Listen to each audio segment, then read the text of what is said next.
Three, two, one is silent. Welcome back to the in. All right, we're going again. Rewind. Do it again. And you ready? And I'll do the countdown. Ready? 3, 2, 1. Welcome to the Beyond Infinite podcast. This is episode number 11, starring your usual hosts. I'm back. We got ya boy Dmoney, along with ItsGuestGaming, of course. How we doing today, guest? Really good. It was a very good day today. I slept in and just took a day to kind of recover because I knew it was going to be a busy day, and I changed how my content works. So it's even actually going to end up changing how this podcast goes, because normally Thursday is YouTube day for me. And today I slept in and I knew we have a very unique card, to put it lightly, coming up next week. So my theory crafting was a little different. And I decided that I'm not going to put out OTA videos anymore. The OTA video is now here.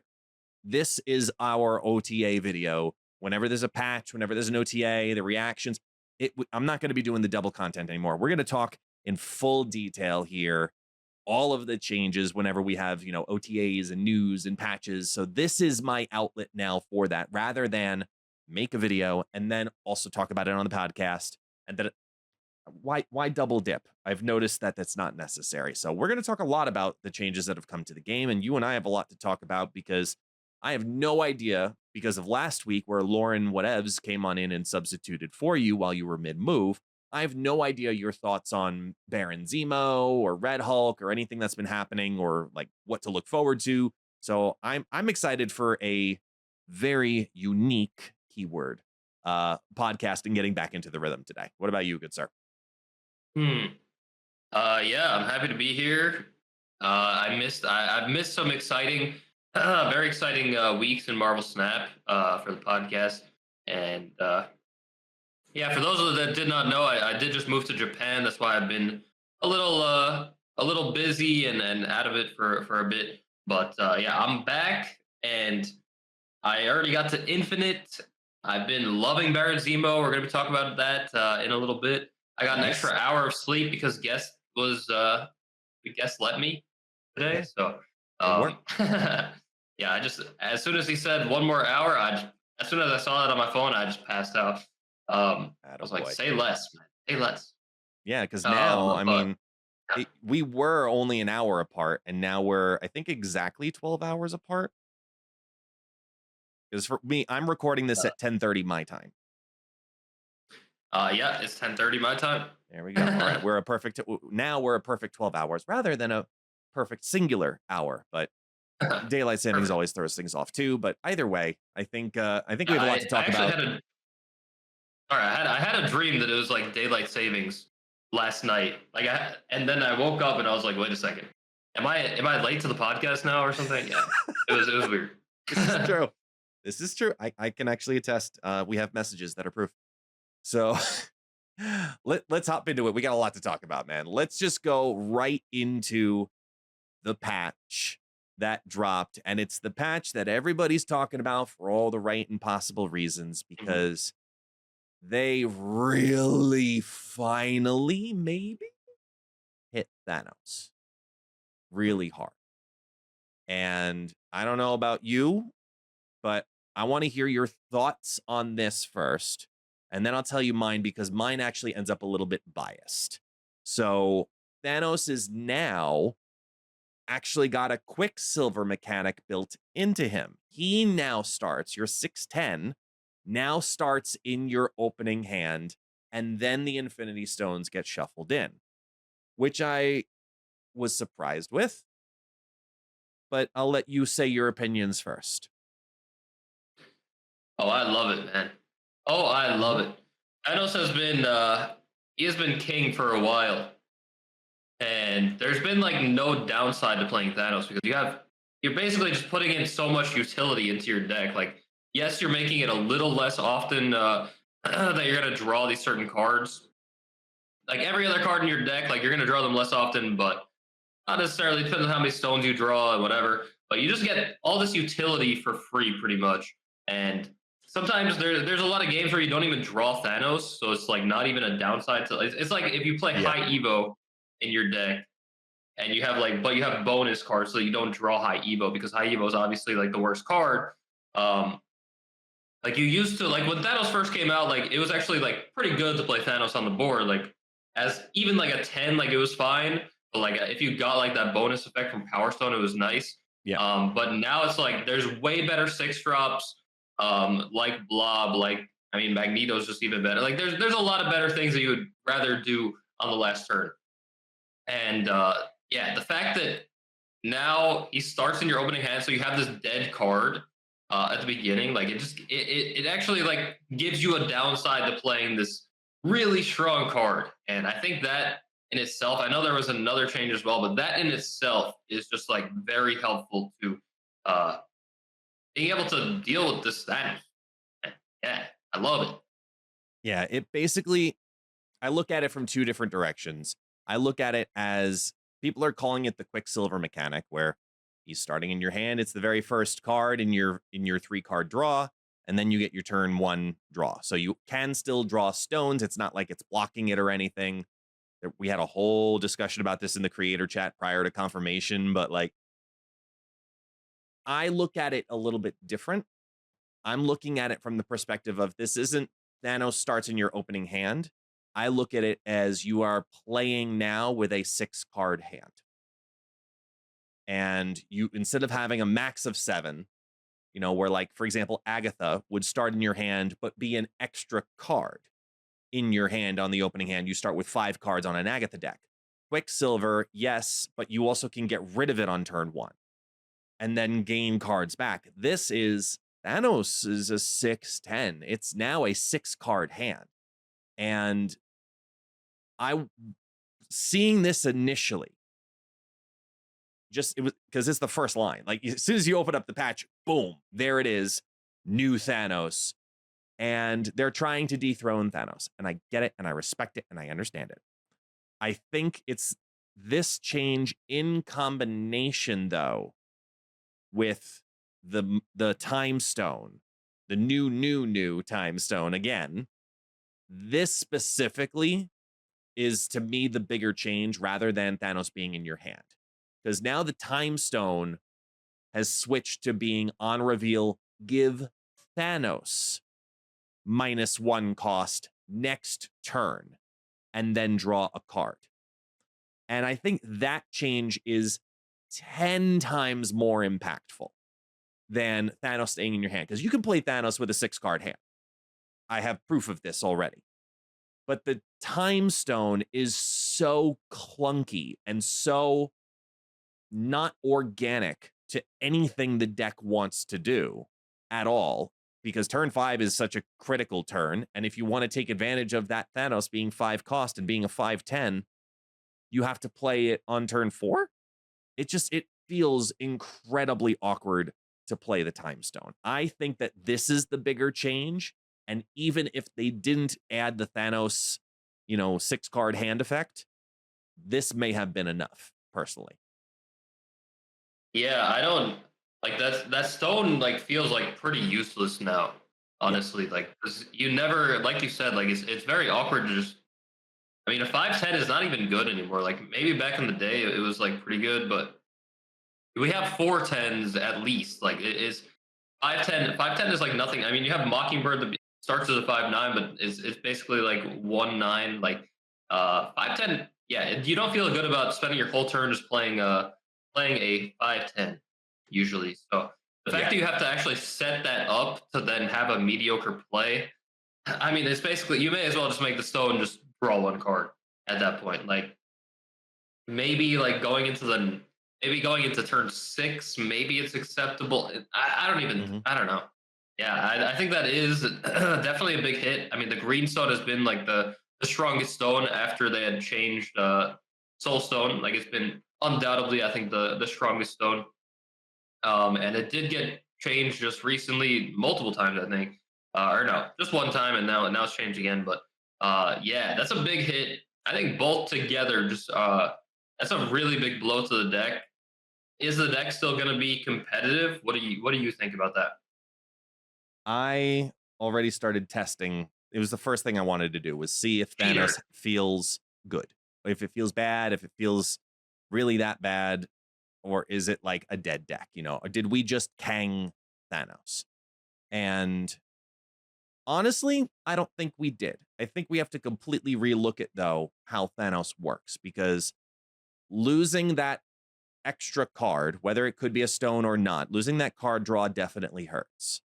And as I sat and I thought about it, what I decided to end up doing was I kind of went old school a bit and went back to big beefy Thanos, because the combination of Elsa Bloodstone's change going back to being an AoE effect, now the stones are on the board whenever they get down there is fine. And Time Stone's one of those cards that, honestly, just for the card draw, go ahead and play it whenever the hell you want at this point, just because if it reduces Thanos, woohoo. But it's like Thanos gets a perk, but it's really just about the card draw more than anything else. And I started looking at that Time Stone again, going, man, I never want to play this. But then I also have Thanos and I never want to play this. How do I want to take advantage of it? And I ended up putting Corvus Glaive into a Thanos deck again without Okay. Hela. And that took me down this path of the big beefy guys again. Because now you've got Elsa Bloodstone giving the AoE effect. Well, wait a minute. Thanos already runs Mockingbird, who's a 9-cost card. And then normally also likes to run Vision, which is an 8-cost card. And then you've got Cull Obsidian, who's a 10. And the change that we'll get to now with Crossbones is now a 10.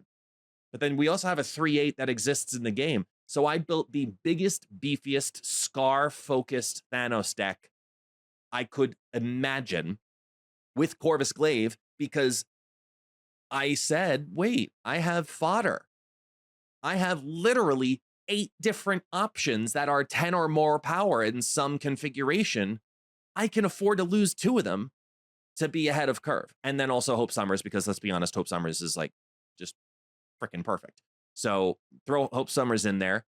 And I started messing around with this deck today, and I have it up on the video chat. It's Armor, Elsa Bloodstone, Hope Summers, Corvus Glaive, Gladiator, Crossbones, Cull Obsidian, Vision, Mockingbird, Thanos, Red Hulk, Scar.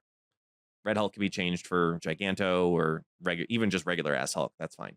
But I'm already doing incredibly well with it. And I even just won for Felicity's Snap Judgments. I'm crossing 2 different leagues. Felicity's Snap Team League. I just won my match with that and took down the new Silky Smooth with this deck. Like, I don't think Thanos is dead, but I do think a whole new breed of Thanos needs to be discovered. And when it is, it won't be what it was, but it will still be good. It's a good I'm gonna change make the joke. I'm gonna make the joke that is on everybody's mind. Thanos is inevitable. Oh Right. my god. Look at you Somebody saying saying things. it. Somebody said it, was thinking it besides me when he was saying that. Let's take guesses about which content creator uses that once they find the new Thanos deck that's like good in this version. Oh, Who's it gonna be? somebody said it already, like a million times. I'm sure. I can't be the first one.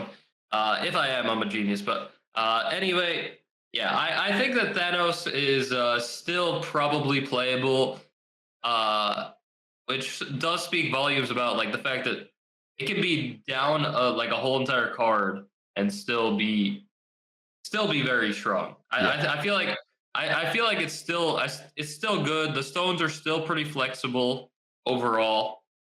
Especially like just having like a free location changer in your deck is nice. Um, I think it's fine. Yeah, I was actually my brain kind of went to Scar as well, some kind of Scar build. I think Corvus is pretty smart to discard the useless card in your hand, or try to at least. Yeah. I was thinking about a Scar build as well. Maybe like an ongoing build is fine as well, where you just play a bunch of the small stuff and then Thanos is like your big guy at the end, and like it's still like fine. Yeah. Or something. The big guy at the end is always Red Hulk. Let's be honest here. Even Thanos dwarfs in comparison to Red Hulk. But we'll get to him. Could not afford Red Hulk. All right. Fair. We'll talk about him in a minute. And it's actually me this time. Yeah. God. Let's talk about the other big guy though. We'll skip over because he's in that deck.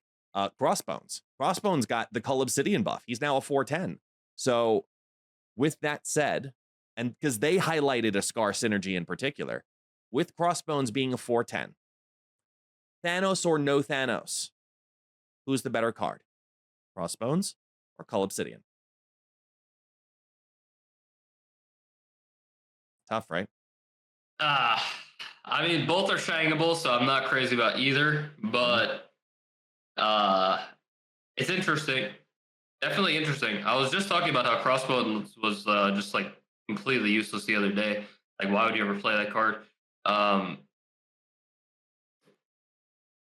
it's I don't know. Yeah, I really don't know. Like Coal Obsidian, you could actually guarantee that you're going to get that off, and you could also do it you could do it in one turn. Like you can't, you know what I'm saying? Like you could drop the one drop and the Coal Obsidian in that one turn. Even if you don't have the one drop down already, but Crossbones, you have to be winning that lane already, so it's kind of telegraphed in that sense. So it's a little more of a surprise factor. It could be with the Coal Obsidian. It's interesting. I would like to see. I do think that that is a big deal that it now synergizes with Scar, and especially like since it's another Zabu card that can go down to 3 costs. So Your favorite. yeah, everything's a Zabu card. Everything is Zabu. Yes, definitely. Everything's coming up Zabu. Yep. What do you think?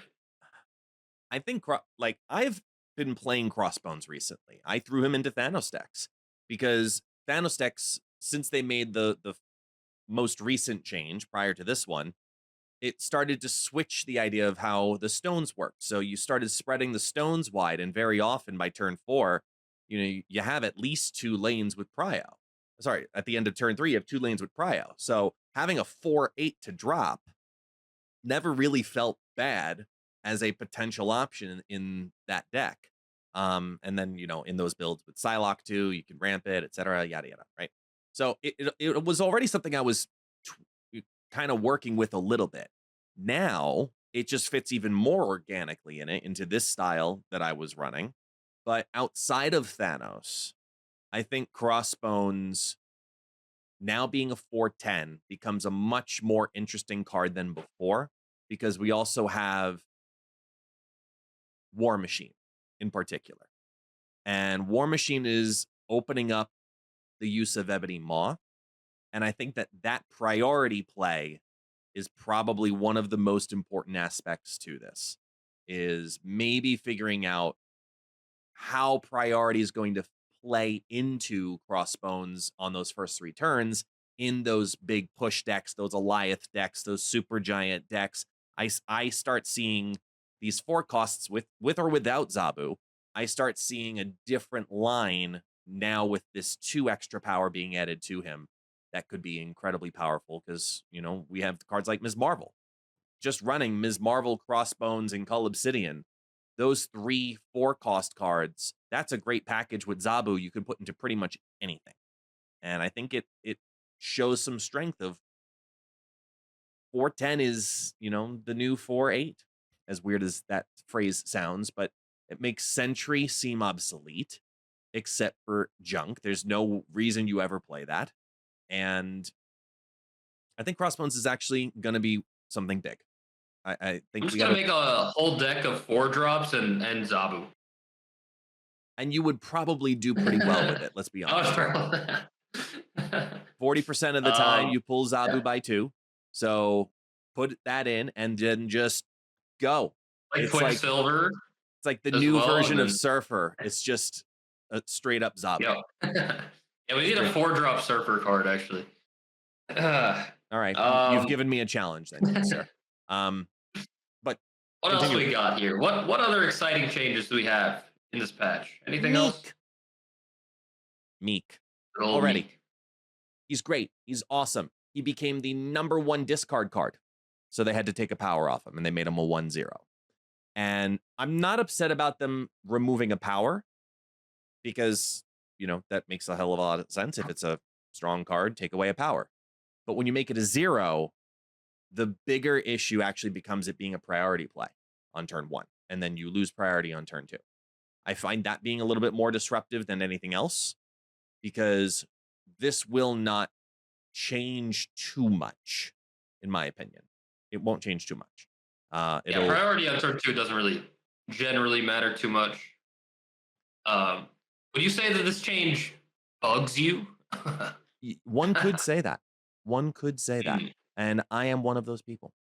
I am one of those people. I mean, there's not too much else to say here. They're just simply confirming that since they changed Meek to the controlled move that you have power over, he's become like the best card in discard.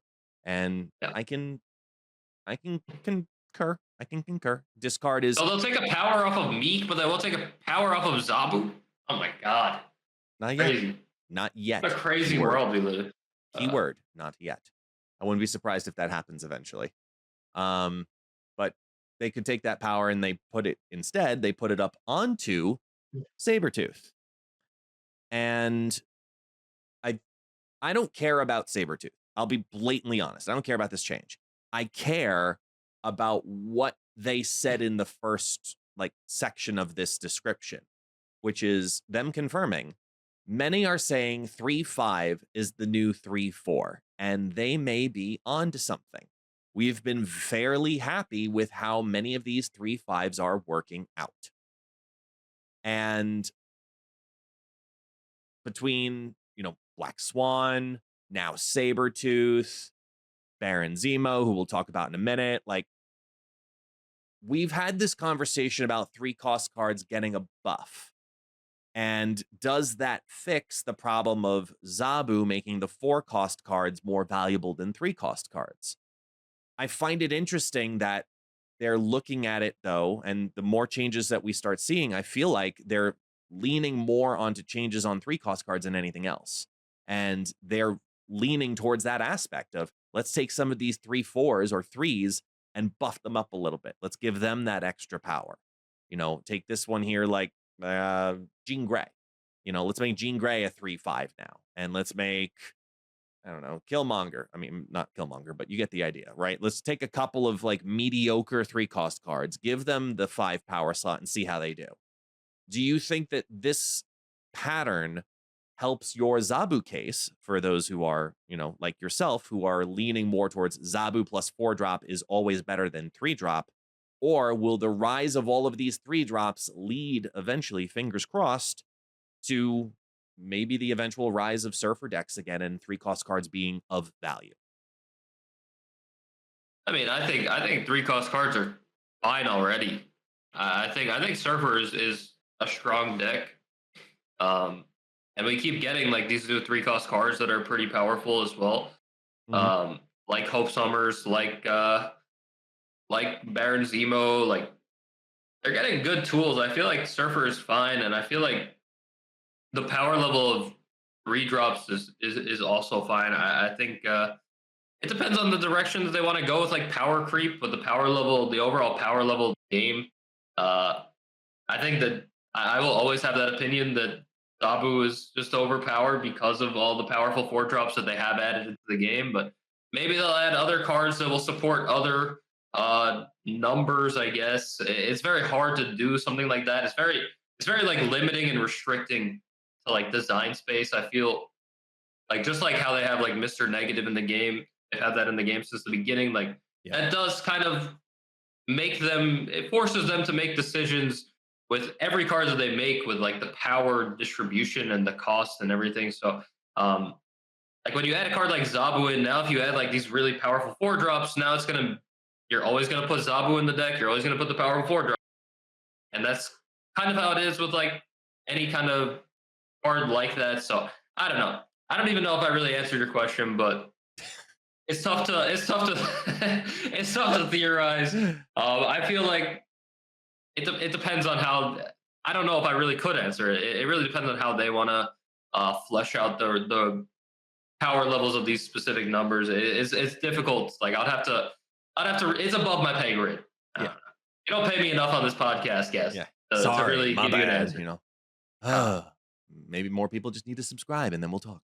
Yeah. But I think I think honestly, like looking at Sabretooth in particular and seeing this pattern and seeing them talk about 3-5 being the new 3-4, I think that's completely justified because we're seeing 2-cost cards hit the 5 tier and we're seeing them hit the 6 tier now at this point as being the semi standard. I don't think Cyclops as your main vanilla Patriot 3-cost card gets a buff just because, High Evo exists and that's already broken. But More restrictions. I Yep. do see them looking at more 3-cost cards and bringing them up extra power. I do see Silver Surfer kind of making a comeback because of that, where we saw that with the X-Men event. The Surfer decks were doing really well because they got all of that little bit of extra sprinkle power across the board. I do see that good. So in regards to comparing it to Zabu plus 4-cost card, though, given that we also have less cards that help lean and filter your deck to help the efficiency of getting that Zabu by at latest turn 3, where it still feels awkward to play it on turn 3, but if you have Zabu on 2, it always feels good. I don't think that the Zabu comparison where people say that 4-cost plus Zabu is a bigger issue. I think it is the 3-cost cards because 3-cost tech scares people. And you look at a Luke Cage, where in my opinion, he's a perfect card. AoE, 3-4, big tech effect. That to me, that's like the perfect balance, where I could see eventually Mobius getting an extra power to justify him to 3-4. For example, you see what I'm saying though? Like, I think that tech cards that scare people are being limited at 3s and 2s because the effect is so powerful. But at what sacrifice? Is it too much of a power sacrifice versus what their effect gives? So I could see that happening. I don't think it will, to be honest, but I fully expect to see a couple of cards, a couple more 3-drops over the next couple of weeks, gain some extra love along the way. Just like maybe the big aggressive changes like Angela got would be appropriate for some 3-cost cards. Like, I don't know exactly. I have to think about it, but I think Angela might. I think it's pretty safe to say Angela's the biggest winner here. No, Angela's back. Yeah. We're gonna see a lot of Kitty Pryde stuff again. I mean, Elsa and Angela are back. Like they took it away, and then they released a ton of powerful stuff, and then they brought it back, and they're like, okay, now we're ready. We meant to actually release. We meant to actually push you at this power like 6 months in the future. They are very back, which is probably scary to a lot of people, but also like I said, like you have to like whenever they make a change like that, whenever they revert a change like that, you have to reevaluate like the power level of the game, the state of the game since that change was put into effect. Like we are in a whole different meta game, and there's a lot more options to work with now and ways to counter different things. I mean, I think Shadow King is also a very big winner. I think Shadow King has been such a strong tech card in the game, and he is going to continue. Like, there's specific tech cards like Shang-Chi that are just like, you need like at least 2 or 3 of them in your deck, like these really strong tech cards. However you want to build your deck, whatever kind of like, I feel like whatever your deck struggles against, like if I struggle against Destroy, like maybe I want to run Cosmo and Shang-Chi or something like that. Like you got to pick like 2 or 3 of these very strong tech cards to help you against your bad matchups. And I think that Shadow King is definitely going to be good against Angela and this Elsa Angela kind of thing that we're going to be seeing a decent amount. I agree. I think we're going to see it a hell of a lot more. We're already seeing the re-rise. People are talking about Silky Smooth is going to be coming back, and honestly, it probably will, because if you can successfully pilot that style of deck, now that we have Elsa back, even at a more expensive cost, now that we have Angela back at being a 2/0 who gains +2s on her bounces, plus Hope Summers is now a thing, which Silky Smooth didn't have beforehand. Now there's extra mana to deal with. Like, there's a lot of flexibility for this style of bounce deck. And I know people have wanted bounce back. I proposed it last week in a tweet where I was talking about things that I wanted to see, and I wanted to see Werewolf by Night come back as a 3/1. I want him back as a 3-cost card again, because bounce deserves to be back in the competitive light. And this is a first step. Angela getting a change like this is, like, to me, the true first step. I don't think it was Elsa. I think it's actually Angela, because that +2, reactivating Kitty Pryde to be a real card again, Angela getting all of that power. Now, I feel like that's the combination that they needed to make people go, remember that bounce thing we used to do a couple months ago? Maybe we could do that again. And who knows? Maybe Werewolf comes back on top of that too. And they just also randomly sprinkled in the patch, just, oh yeah, Baxter building. It's now a bonus of +4 to the other locations.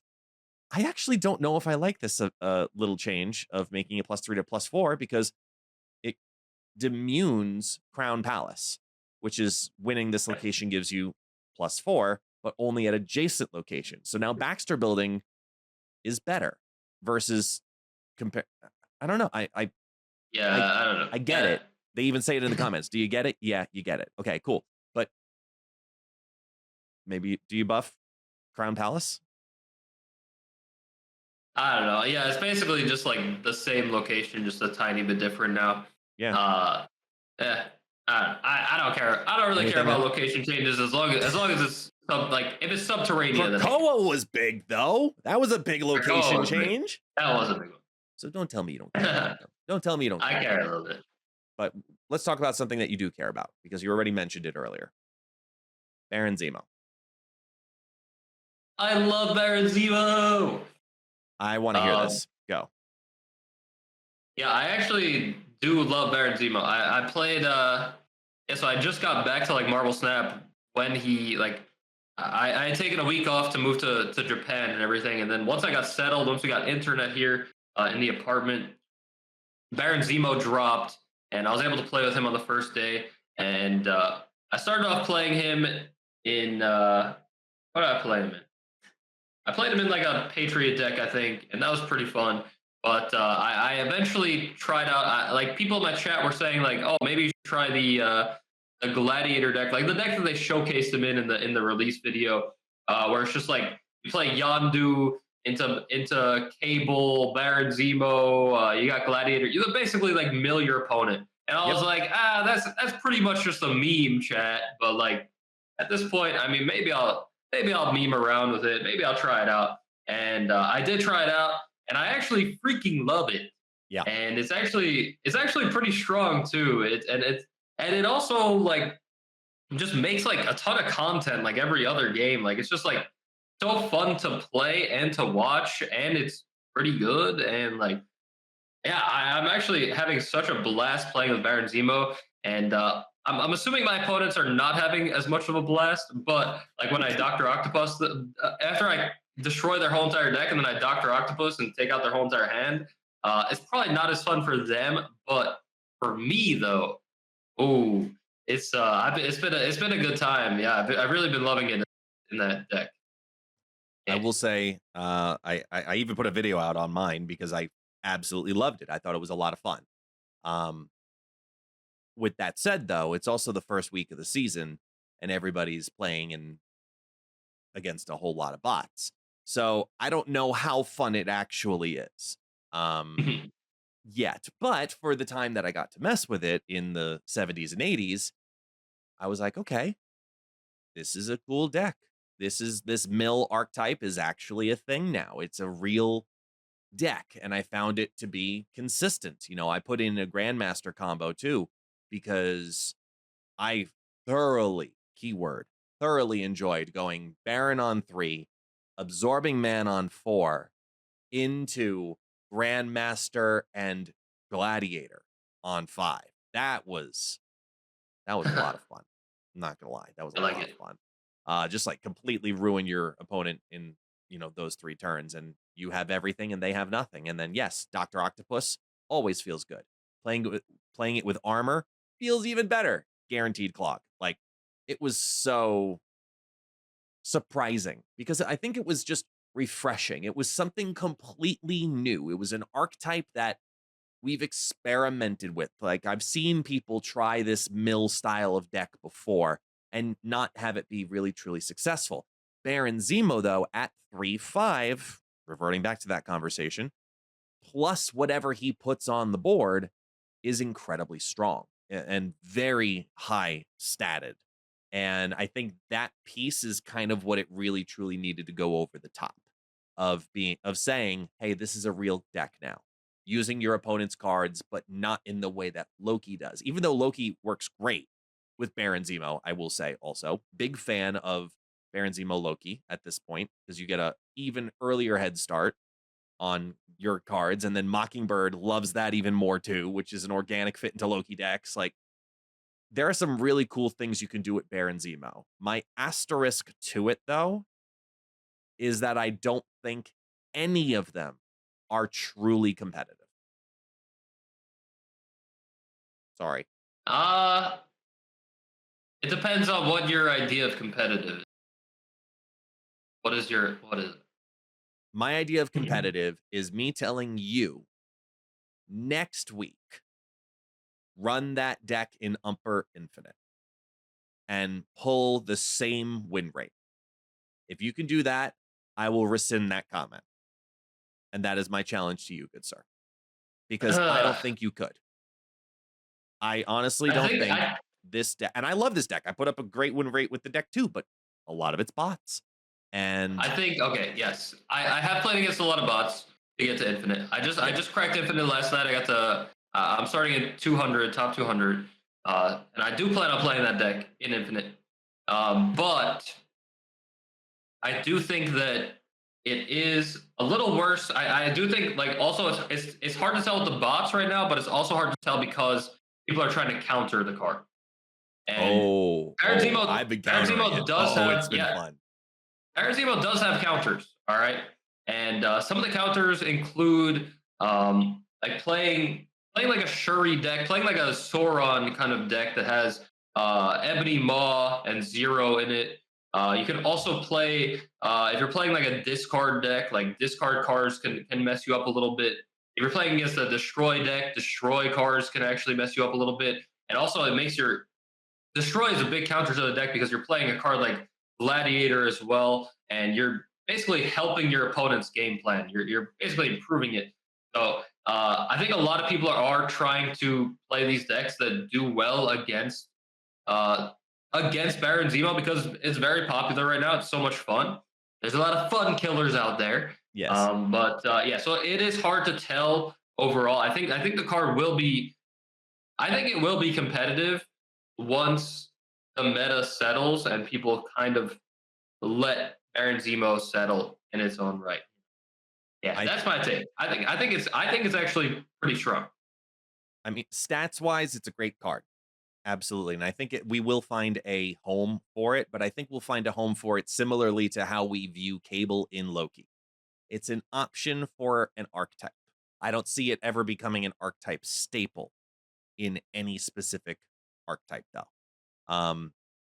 Off stream, I've been messing around with the deck that I call Disrespect Zemo's Surroundings, where the 3 lowest cost cards in the deck are Hood, Selene, and Havoc. I hate you. I love you too. Why are you like this? Because reasons. So I love this. It's a junk deck. It's a junk Galactus deck.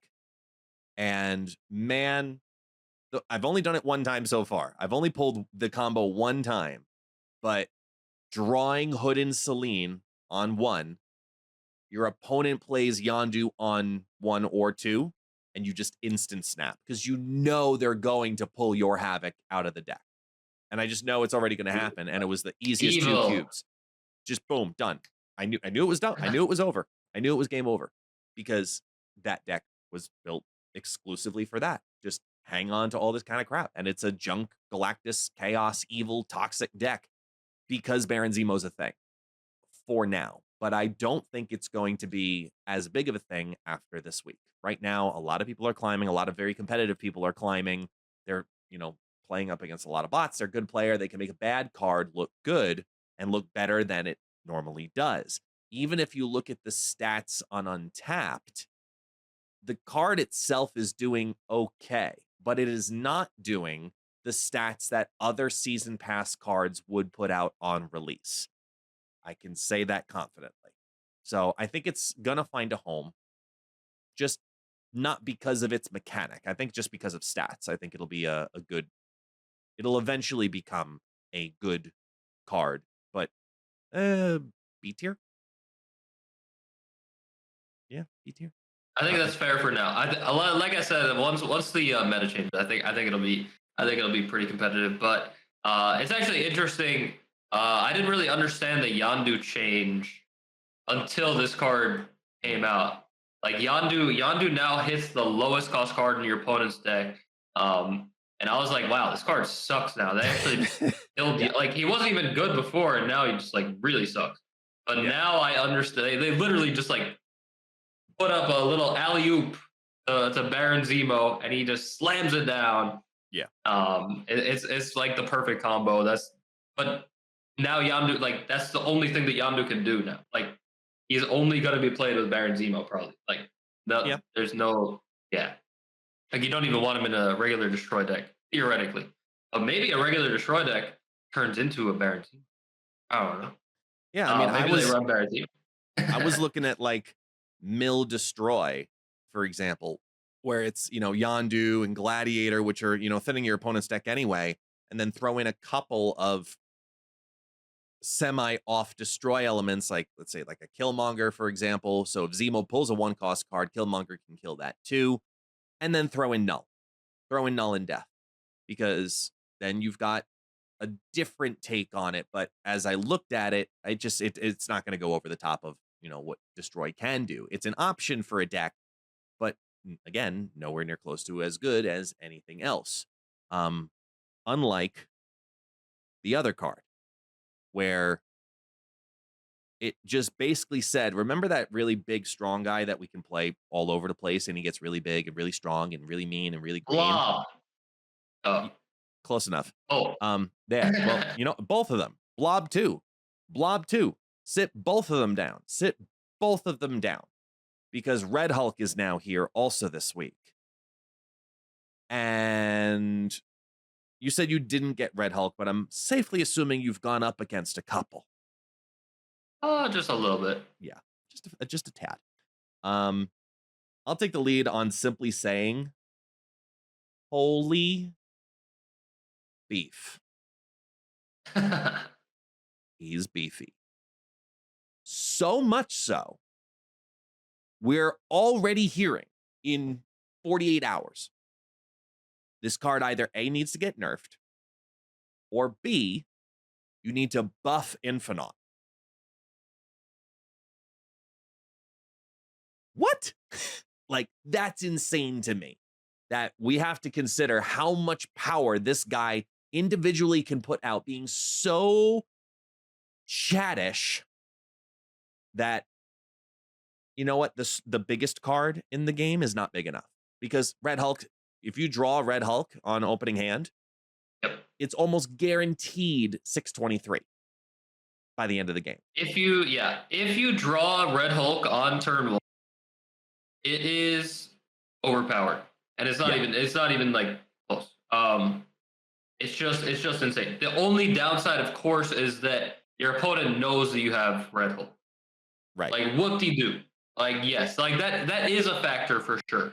Like it's kind of like Apocalypse in that sense, where you can now you can do the math and say like, oh, like if he plays it here, like, and it's also like that would be like their whole last turn play theoretically. Correct. It's just playing one thing, so it's not completely game breaking, but it's too strong. It's definitely too strong in certain circumstances, like just drawing him early, which is not something that's skill intensive at all. It's just like, I got lucky. My opponent doesn't have a 1-drop. They can't fill out their curve every single, like if they miss one turn, it's already like the best 6-drop in the game. Yeah. Like it's he's good. Yeah. He's good. He is very strong, and I'm looking to get him with my keys if I get more keys. When I eventually get more keys, yeah. Yeah, he's worth it. And I think so. the Ghost Rider variant of him, if you have the gold in the store at any point and you can grab him because it's one of my favorite variants to come to the game in a long time. It's just I heard that. so Yeah, evil and I so heard that helps you crazy. draw him earlier too.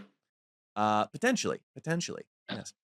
He's just a really insanely good card. So much so that people are already removing Blob from their big beefy decks in exchange just to have Red Hulk because it's more consistent to be over 615. To me, that should be justification enough to already start thinking about, wow, did we overshoot it here? Because in the data mines, I don't know if you remember, he was originally a 610, and then like the week before they buffed him to 611. And I would be happy with this card as a 6-8. 2 turns of floats is not out of the realm of insanity to get him to 616 in that scenario. Would not be out of the realm of insanity. But while he's in his current state, abuse the hell out of him because he is insanely good. We said it, last week with Lauren that Red Hulk is good stats. And good stats always does well. Cull Obsidian taught us that. It's going to be a good card. And it's slowly becoming everybody's favorite card once they have it because it's just so consistent, whether your opponent knows about it or not, because now you're also playing mind games with your opponent of, hey, I've got a 623 in my hand that I can play wherever the hell I want. If I'm winning all these other lanes, guess what? GG's, it's over. So I think he's someone to watch. That's the best way to word it. He's someone to watch because he alone could change either himself or other cards because of how big and good he is. But there was other information that came out, though, that I want to talk about before we kind of move on. In synergetic fashion with the season pass announcement where we found out about Red Hulk and we saw that for the very first time, we saw that the information goes to your opponent. It appears out on the screen. And I tweeted about it too. Like, holy crap, this is a big deal. This is finally what the quote unquote downside is of this card. But they just so casually sprinkled in at the very end of the video leaks.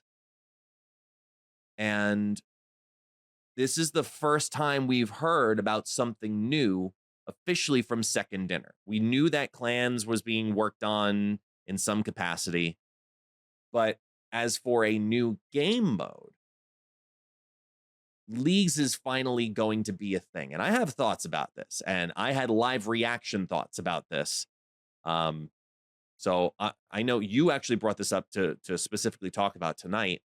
So I want you to take the floor first about Leagues, because I know you have other card game experience specifically that can speak to this style of event. Well, from other card games, it really doesn't. It doesn't really resonate with me. I think it's more games like in general. Like, I think it's like more of mobile games. I think a lot of mobile games, like especially like a game like Raid Shadow Legends, not sponsored, but I have been sponsored. Same here. Raid Shadow Legends. Like once you get into the game, once you hit like a certain level, then they like just like throw you into like a league or like some kind of challenge where it's like you and like 30 random people, and you're just like competing to get to the top in like a certain X amount of hours, and whoever gets to the top or whatever gets rewards based on how your performance was. And that's like a very common thing in a lot of mobile games, I think. So I like that they're throwing it into Marvel Snap just because more rewards is cool, and incentive. That's always what we talk about on this podcast is like incentive to play the game, incentive to play specific modes and whatever. So I think it does fit in well to it. I think people are maybe a little confused at first. Like, it's like, why is it random? I thought we were supposed to have clans and go into battle, whatever. I think this is not like a clan thing at all. It's just like they're throwing you into. They're just trying to give you more incentive to play and more rewards to get. So I feel like it's just like cool. It's not like it's not as exciting as something like Clans to me, but I mean, we also don't know like so much information about it. But I'm assuming it works just like all these other mobile games work like that, where they just throw you in, and it's just like if you do well, you get whatever, and then yeah. What do you think? So I have several thoughts. Um, I don't know how many of them are good or how many of them are bad, but I'll speak overall from also past, like you said, mobile games in particular. You do see this type of accessibility for a temporary interactive game mode in some way, shape, or form. We don't know much about it yet, and even as in the creator group, they have not answered a lot of questions in regards to it yet because it is first going out as a play test specifically to the European region, which I found very odd, considering that normally all of their like beta testing for anything used to happen over in APAC. And if anything, you would have had potential access to it now being in Japan, because if they I continue to literally moved do, to Japan to I get know access to League. exactly. And then look at that. Now it's time to move again. But like, I'm very confused as to why they chose the European one, minus Italy, because Italy is just a huge, huge following for Marvel Snap. It's one of the top three largest player bases. I believe it's actually even larger than the States at this point. That's how much activity they have in there.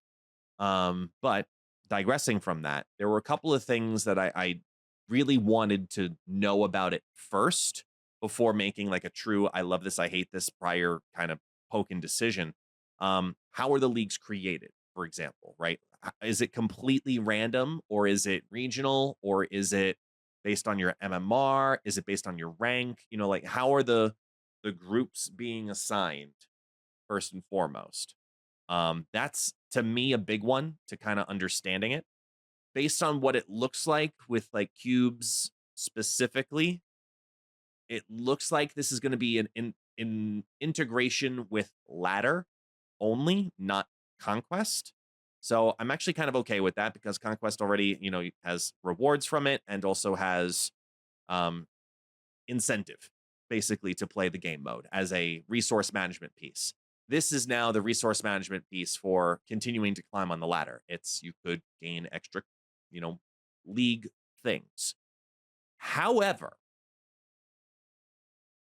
I was really, really pissed when I saw that big button in the center that says times two 30-minute point booster and then says gold free, because that means the first one is free.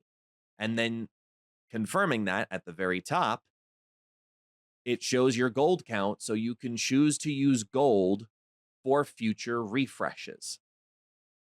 And without getting too mad here, because I like you and I don't want to upset you, my friend, um, I was really pissed when I saw that, because that took the whole competitive and activity integrity portion of the game mode and threw it out the window for monetization. And I'm the first person to defend Marvel Snap and Second Dinner of being a business needing to make money. So before I get too angry about it, I want to know how much are refreshes and are they capped during the course of the event? If they are uncapped, this is the worst thing to happen to Marvel Snap. Hands down, it is the first full on pay to win mode, which will incentivize people to leave, even if they didn't plan on being competitive in the league. The notion that this becomes pay to win is a huge problem. If it's like you could get 2 of them per day and it's only 100 gold, you know what? I can live with that. I think that that's fair and balanced. Maybe even 4, sure. But if this is like uncapped and you could do like up to 1,000 or whatever the max is, so 30 minutes, so 24, 48 of them, You can buy it 48 times, which is 2,400 gold per day if you literally didn't sleep and just straight played for 24 hours. If that's what it was, like at 50 gold refresh. Okay. Yeah. All right. A couple things to dissect here. Yeah.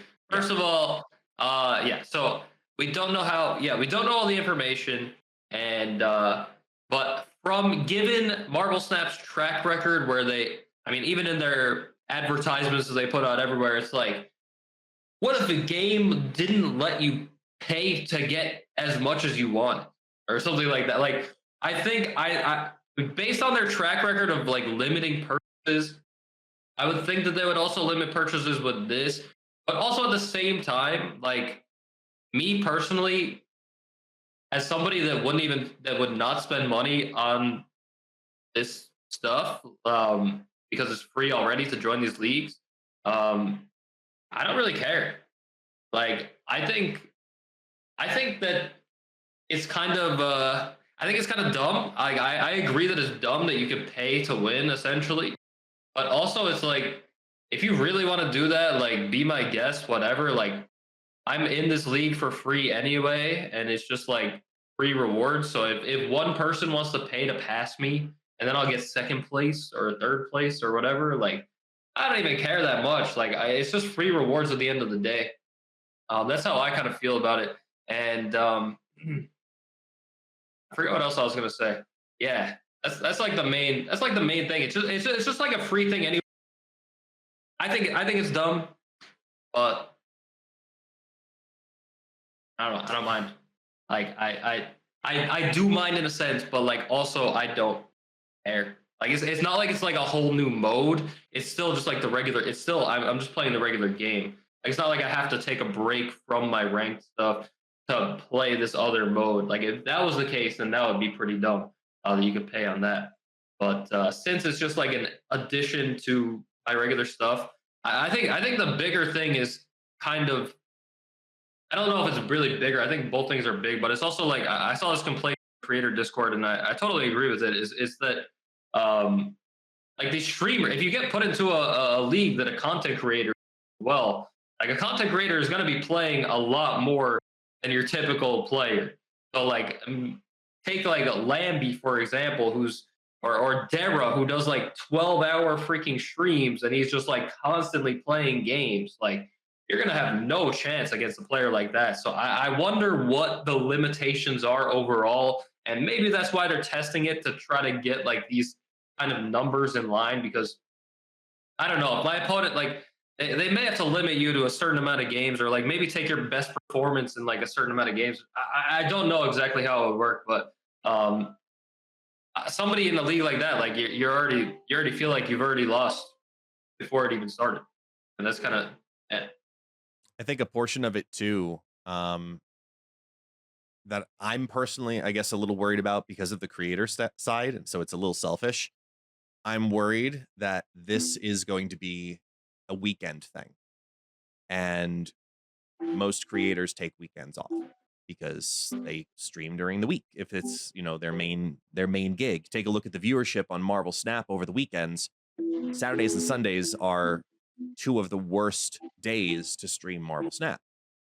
People just aren't watching. People are watching while they're at work. They're watching once they come home from work.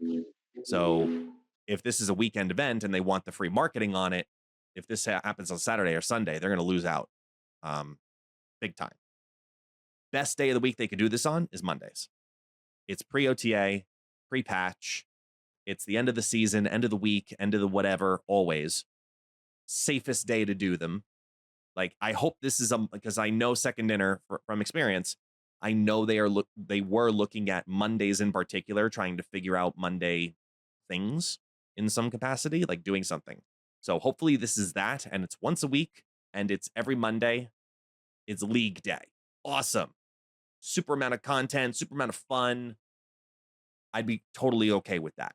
I'm just very worried about the pay to win aspect of the double point booster, considering that they're offering up a spotlight key as the first place prize specifically. And if the leagues are only 6 people, if the leagues are 30 people, if the leagues are 50, 100, 2,000, whatever it is, that top prize, people will pay gold to try to get it. So I don't know. I'm optimistic that Second Dinner's found whatever the sweet spot is between monetization, which they've emphasized heavily. They are trying to really focus exclusively towards variants and cosmetics. That's what they want to monetize from. This is the first time we've seen the opposite of what they've said. So I'm very curious to see how this rolls out and see if Second Dinner says anything further about it. All I'm gonna say is I'm just not surprised because it's a mobile game.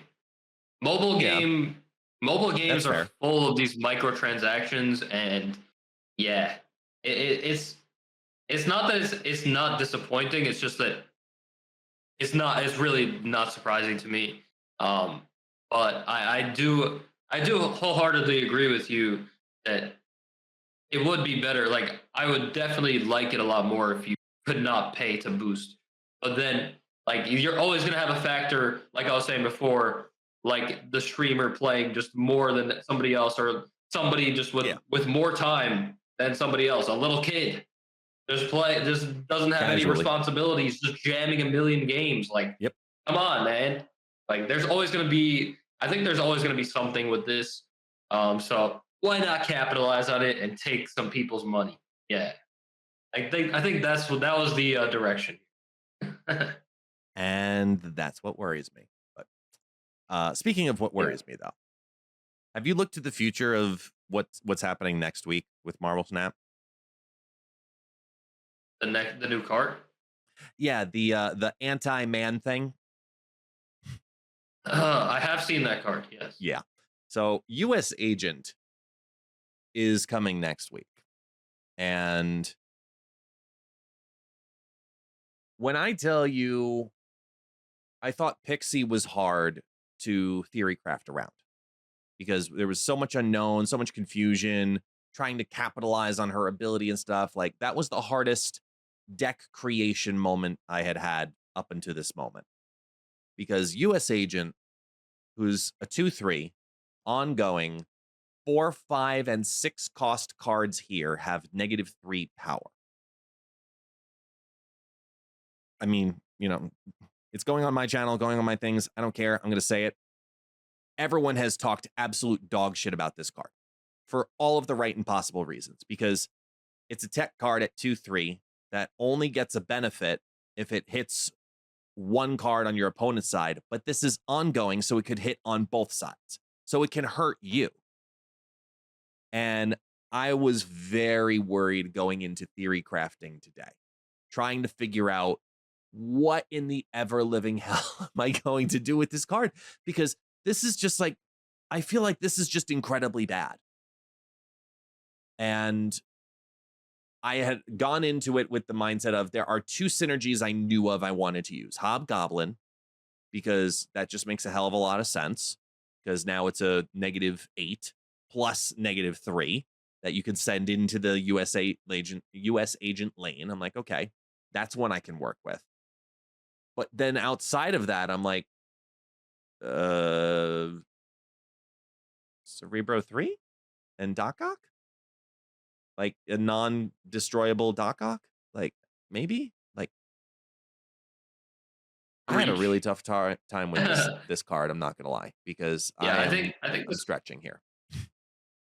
Yeah, I think if Guest is having a tough time like finding a slot for a card, that's how you know it's a problem.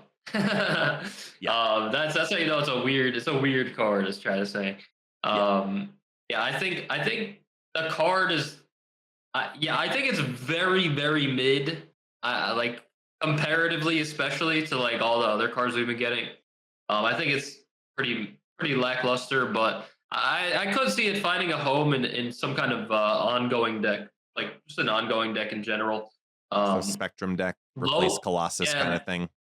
Low cost ongoing cards are generally like hard to come by, and it's very essential in a Spectrum deck, because a lot of the problems you have with that kind of deck is that you don't get to put enough cards down on the board because they're like a lot of ongoing cards are expensive for good reason. Yep. But yeah, I think I could see this card being played in an ongoing deck, and hopefully, hopefully you don't play a 4, 5, or 6 in that lane, or you just have Luke Cage. You're gonna have Luke Cage in the deck for sure, but then hopefully your opponent doesn't play Luke Cage. But then you're probably playing Rogue in the deck as well to steal it. Right. I don't know. That's why it became so difficult, because I'm like, how many decks am I gonna have to say I have to have Luke Cage, for example, so it doesn't hurt me as a two-tiered, a double-edged sword? And that was probably my biggest hurdle with this card, was trying to keep it small ball, but when not small ball, taking advantage of the reductions. So I was using it as a limiter, for example, on like an Evo deck where you can't have your card get Shang-Chi'd. Okay, but it's still a damn powerful card nevertheless. Got it. Okay, maybe I can play it with Cull Obsidian in that sense, because now it's a 4/7, but is that worth it to play it as a 4/7 and then later Luke Cage in like a Toxic Evo build? And I think honestly, its best home, after like way too much unnecessary thought about it, was Cerebro 3.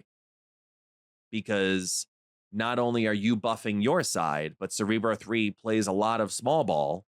So play a lot of 3s in there, and then they can't go over the top as easily because now you're restricting the other side.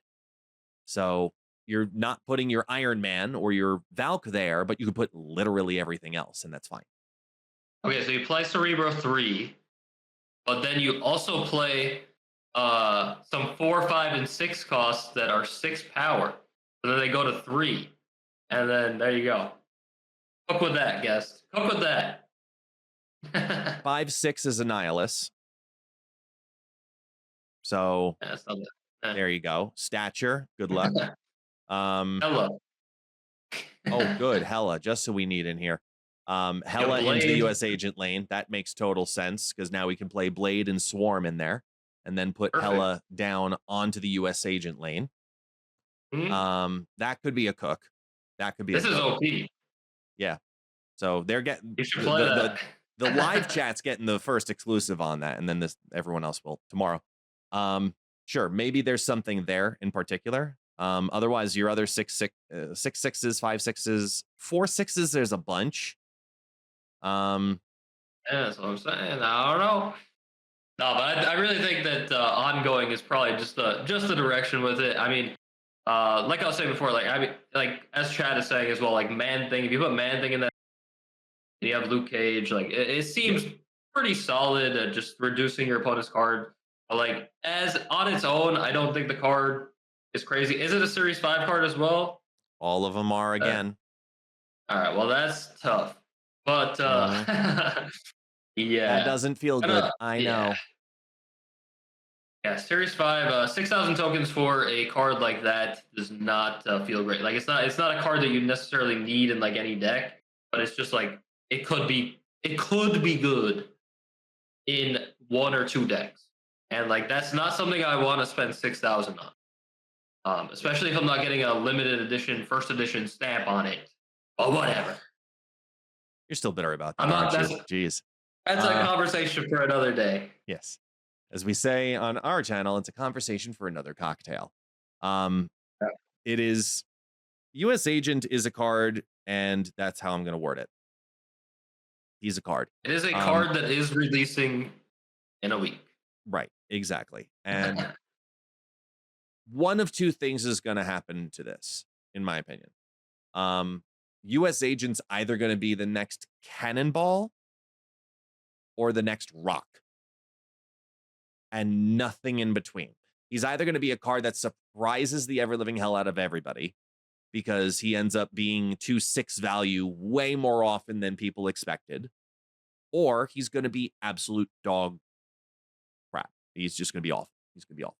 So I'm leaning more towards the awful side, but I know you don't have to. I'll tell you how it goes.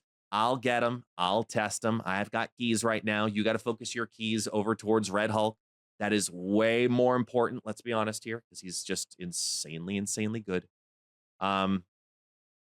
Mr. World Traveler, I think we hit everything from this week, right? I think so. Yep. I think so. I think so as well. I think the chat got to get a little bit of a head start, perk into, peakish and not perk, peek into the future. And we got to catch up finally, because it's been a hell of a week for both of us for very different life reasons. Um, Yeah. just as a kind refresher, because many people have also just recently found the podcast, mainly because Lauren Whatevs brought in a much larger audience than you ever have. Why don't you let the new viewers then and listeners know where they can find you besides in Japan? Yeah, you can find me like W found me in Japan the other day. You can find me on any actually, on Twitch, Dmoney, just Dmoney. That's it. The letter D and then money. And you can find me on other platforms if you look a little deeper, but that's the main one, Twitch / Dmoney. Yeah, And yeah. Yeah, we do the podcast on it. We're doing it live right now. We're always streaming on your stream the podcast. So if you want to come be a part of the conversation live and get first dibs on the information from the Beyond Infinite podcast, go to twitch.tv/DMoney, or you can come hang out with me on my Twitch channel at twitch.tv/ItsGuestGaming. And you can find me at the same name on every social media platform. It doesn't mean I use them Wow. all, but you can find me Twitter, YouTube, do all the Discord. It's all the same. Just It's Guest Gaming. So, Mr. G Money, good sir, it is morning for you. It is late for me, and it is time to say goodbye, good night, and good morning. All right. Yes. Until next week on the Beyond Infinite podcast, it's your favorite hosts ever tuning out, signing out. Peace. Bye. Cut that out. Cut that Nah, I'm keeping it. out.